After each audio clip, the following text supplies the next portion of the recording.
شايفين قوامها اخواتي شلون ما احلى؟ نعمل لها هيك. لكريمة التوم بدنا كاسة مي حاطط هون ومعلقتين نشا. هلا بدوبهم وبشغل عليهم النار.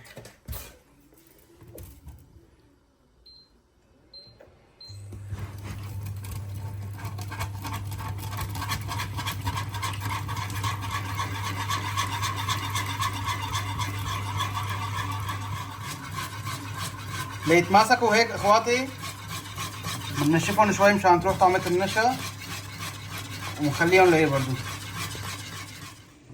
هلا عندي النشا اللي طبخته 3 اسنان توم، نص معلقة حمض الليمون،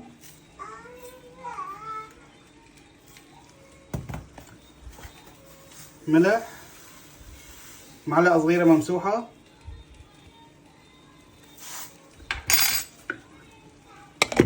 وبخلطهم.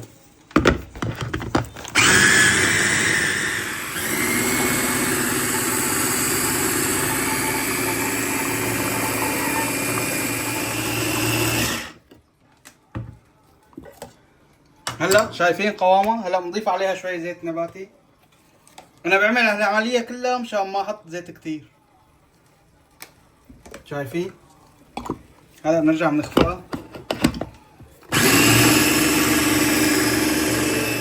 هلا بناخذ الداير هيك اخواتي، شو في نشا، شو في توم، شو في منقريطة على الداير ما الداير مشان ينزل. نرجع بنعمل لهم كمان. شايفين قوامها ما احلاه؟ بس تحطوها بالبراد طبعا راح تشد شوي.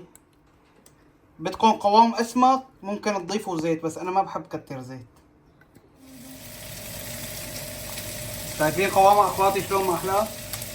نعمل لها هيك. وهيك صار عندنا المايونيز جاهز.